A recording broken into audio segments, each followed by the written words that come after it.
પહેલું સૂત્ર, believe before you પ્રે. પ્રાર્થના તો કરવી જ જોઈએ. દરેક વિદ્યાર્થીએ સવારે 5 મિનિટ, સાંજે 5 મિનિટ, કમસે કમ જેને માનતા હોય એને પ્રાર્થના કરવી. બપોરે સમય ન મળે તો સવારે જાગીને સૂતા પહેલા તમને જ્યારે સમય મળે ત્યારે પ્રાર્થના તો કરવી જ જોઈએ. પ્રાર્થના એ આત્માનો ખોરાક છે. પણ બિલીવ બિફોર યુ પ્રે. તમે પ્રાર્થના કરો એ પહેલા જે તત્વને પ્રાર્થના કરો છો એમાં અખૂટ શ્રદ્ધા રાખો. શ્રદ્ધા વગરની પ્રાર્થના એ કોઈ પણ જાતની તમને અસર નહીં કરે, તમને ઉપયોગી નહીં થાય. એટલે પહેલું સૂત્ર છે બિલીવ બિફોર યુ પ્રે. બીજું સૂત્ર છે, તમને બહુ વિદ્યાર્થીઓને અસર કરે એવું સૂત્ર, થિંક બિફોર યુ રાઇટ. તમે જ્યારે કંઈ પણ લખો એ પહેલા વિચારો. ઘણી વખત એવું બન્યું હશે પરીક્ષાની અંદર કે તમને જવાબ આવડતો હોય પણ તમે કંઈક બીજું જ લખીને આવી ગયા. પછી તમે જ્યારે ઘરે આવો ત્યારે તમને ખબર પડે કે આનો જવાબ તો આ હતો પણ મેં તો આ લખ્યું. આવું શું કામ બને છે? કારણ કે તમે લખતા પહેલા વિચારતા નથી. 2 સેકન્ડ 5 સેકન્ડ ઉભા રહો. Think before you write. ઘણી વખત પરીક્ષાની અંદર તમને થોડા ટ્વિસ્ટ કરી અને સવાલ પૂછવામાં આવ્યા હોય, તમને ભૂલવા માટે, તમે ભૂલ કરી બેસો, તમે ખોટું લખી બેસો, એના માટે થઈ અને પેપર કાઢવા વાળાએ એ કરવું પડે. પણ જો તમે થોડું વિચારી અને લખશો તો તમને ખ્યાલ આવી જશે કે આ સવાલ થોડુંક જુદી રીતે પૂછવામાં આવ્યો છે, એનો જવાબ પરંપરાગત નથી, કંઈક જુદો છે. એટલે બીજું મહત્વનું સૂત્ર એ છે મારા વાલા વિદ્યાર્થી ભાઈ બહેનો, થિંક બિફોર યુ રાઇટ. ત્રીજું સૂત્ર છે લિસન બિફોર યુ સ્પીક. બોલતા પહેલા સાંભળો. અત્યારે છે ને માણસોનો સાંભળવાનો વ્યાયામ હવે બહુ ઓછો થઈ ગયો છે. બસ એને જે બોલવું છે એ બોલી નાખે છે. કોઈ કોઈનું સાંભળતું જ નથી. શિક્ષકોનું વિદ્યાર્થીઓ નથી સાંભળતા, સંચાલકનું ઘણીવાર શિક્ષકો નથી સાંભળતા, સંચાલક ઘણીવાર વાલીનું નથી સાંભળતા. દર્શન વિદ્યાલયની વાત નથી, આપણા ઘરમાં પણ આવું બને છે. મા બાપ ઘણી વખત છોકરાઓનું નથી સાંભળતા, છોકરા તો મા બાપનું સાંભળતા જ નથી. બધા પોતપોતાનો સેલફોન લઈને બેઠા હોય. ઘરના 5 સભ્યો એક જ રૂમમાં બેઠા હોય પણ 5 જણા પોતાના મોબાઈલની અંદર જોતા હોય. સાહેબ, સેલફોનથી આપણે છેક અમેરિકા સુધી, આફ્રિકા સુધીના લોકો સાથે આપણે કનેક્ટ થઈ શક્યા, પણ સેલફોનથી આપણે આપણા જ સ્વજનો સાથે ડિસ્કનેક્ટ થઈ ગયા. આપણે એની સાથે બેઠા હોય તો પણ એની સાથે બેઠા જ ન હોય. તો આ સાંભળવાનો વ્યાયામ જો વધે બોલતા પહેલા તો આ બધી સમસ્યાઓનો અંત આવે. એટલે આ સૂત્ર અગત્યનું છે. ત્રીજું કે લિસન બિફોર યુ સ્પીક. બીજાને સાંભળો બોલતા પહેલા. અને ચોથું મહત્વનું, અર્ન બિફોર યુ સ્પેન્ડ. તમે ખર્ચ કરો એ પહેલા કમાતા શીખો. હવે જે આ વિદ્યાર્થીઓ છે એ તો અત્યારે કમાઈ ન શકે, અત્યારે તો તમારી અવસ્થા નથી. પણ જ્યારે તમે ભણવાનું પૂરું કરીને પછી પોતાનો વ્યવસાય કરો, નોકરી કરો, ખેતી કરો, તમે જ્યારે કમાવાની શરૂઆત કરો ત્યારે તમને આ સમજાશે કે ખર્ચ કરતા પહેલા કમાવું કેટલું જરૂરી છે. અત્યારે તો બધા બીપીએલ હોય. બીપીએલમાં સમજો ને, એક છોકરાએ બૂટ ઉપર બીપીએલ લખ્યું હતું. મેં કીધું આ બૂટ તો બીપીએલ વાળા બહાર નથી પાડતા, ટીવી બહાર પાડે.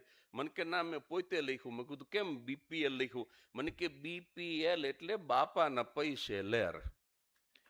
એટલે વિદ્યાર્થી અવસ્થામાં તો બધા બીપીએલ હોય, બધા એની બાપાના પૈસે જ લેર હોય. પણ જ્યારે તમે અહીંથી બહાર નીકળી, જ્યારે તમે અભ્યાસ પૂરો કરીને કંઈક કમાવાનું શરૂ કરો ત્યારે તમારો ખર્ચ તમારી કમાણી કરતા વધે ન જાય. એટલા માટે આ સૂત્ર છે કે અર્ન બિફોર યુ સ્પેન્ડ. વિચાર કરજો વાપરતા પહેલા, કમાણી કરજો વાપરતા પહેલા.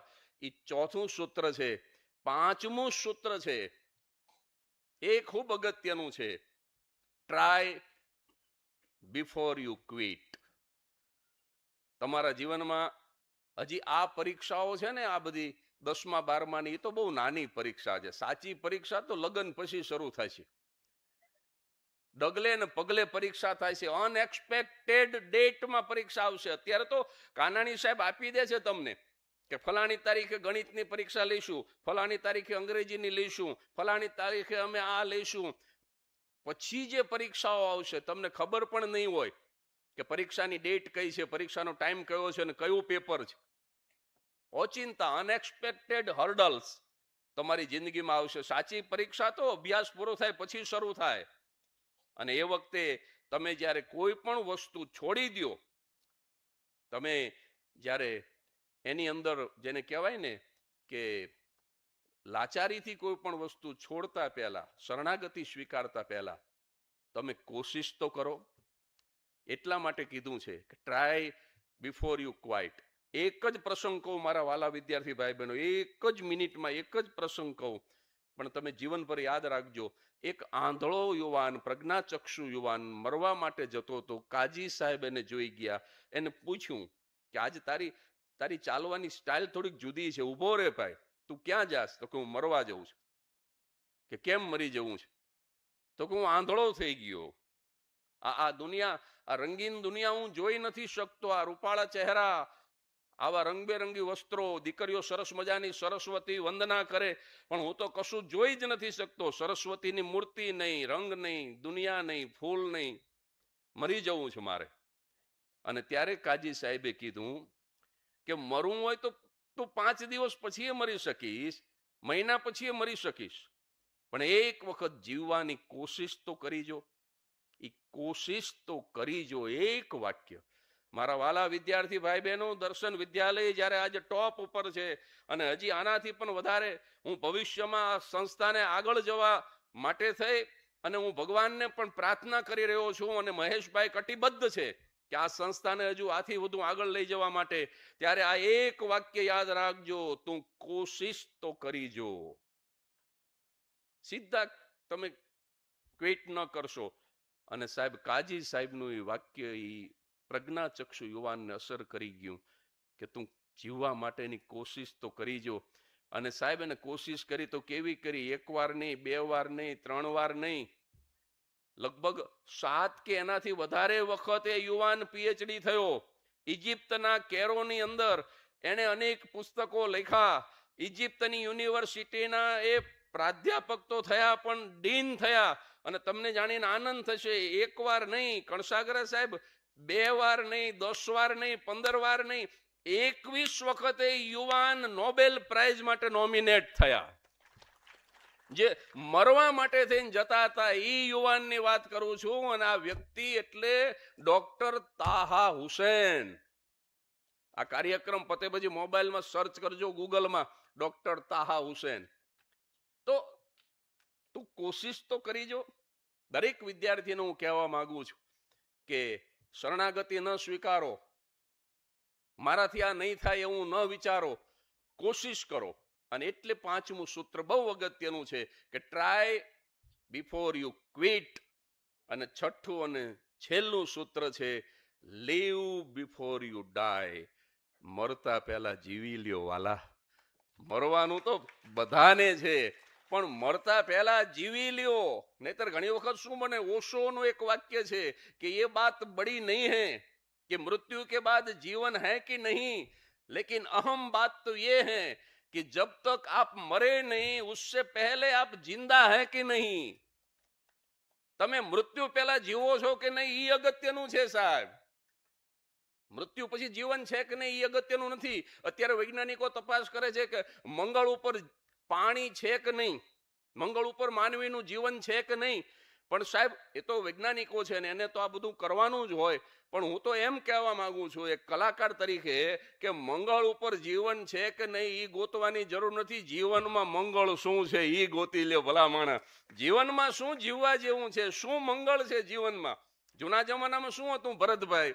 જૂના જમાનામાં માણસો મરી જતા ને આત્મા ભટકતી, ભૂત થતા. જીથરો ભાભો આવ્યો, હફ કરું ડફ મરે. ભૂત થતા, આત્મા ભટકતી, માણસો મરી જતા અને આત્મા ભટકતી. પણ હવે આ વિજ્ઞાને અને સોશિયલ મીડિયાએ જગતને એવું કરી દીધું કે હવે આત્મા બધાયની મરી ગઈ છે અને માણસો ભટકે છે સાહેબ. હા, જીવતી લાશ ભટકે છે. એ જીવતી લાશ બનીને ન બેસી જવું હોય તો ભરતભાઈ દેવૈયાની જેમ, મહેશભાઈ કાનાણીની જેમ, ડોક્ટર કણસાગરાની જેમ, ડોક્ટર કંસારાની જેમ જગતને કંઈક આપતા શીખી જાઓ, જગતને કંઈક વહેંચતા શીખી જાઓ. એટલે આ 6 સૂત્ર મારા વાલા વિદ્યાર્થી ભાઈ બહેનો જીવનમાં યાદ રાખજો. 6 ગુજરાતીમાં ફરીથી બોલી જવું, ઘરે જઈને લખી લેજો, તમને બહુ ઉપયોગી થશે. કાંઈ પણ તમે કોઈને પ્રાર્થના કરો એ પહેલા એની અંદર શ્રદ્ધા રાખજો. તમે કાંઈ પણ લખો એ પહેલા થોડું વિચારજો. તમે કાંઈ પણ બોલો એ પહેલા સામેવાળાને સાંભળજો. તમે કાંઈ પણ ખર્ચ કરો એ પહેલા કમાવાની તૈયારી રાખજો. તમે કાંઈ પણ નિરાશ થઈને છોડી દો એ પહેલા પ્રયત્ન, કોશિશ જરૂર કરજો. અને મરતા પહેલા આ જિંદગીને જીવી લેજો, જિંદગીને માણી લેજો. ખૂબ ખૂબ આભાર તમારા બધાનો. અને વિદ્યાર્થી મિત્રોને ખૂબ શુભકામના. અને મહેશભાઈ કાનાણી, ભાવનાબેન અને સમગ્ર આ દર્શન વિદ્યાલયની ટીમને પણ મારી ખૂબ શુભકામના. 6:30 વાગે અમદાવાદ પહોંચવું જરૂરી છે. ડૉક્ટર સાહેબનો જ પ્રોગ્રામ છે. આ ડૉક્ટર સાહેબે એમાં રાજકોટથી ખાસ હાજરી આપવા માટે થઈ અમદાવાદના પ્રોગ્રામમાં જ અહીંયા આવ્યા છે અને આપણને લાવો મળી ગયો. એટલે વિશેષ કશું નહીં કહેતા. આપ સૌને ખૂબ શુભકામના. Thank you very much.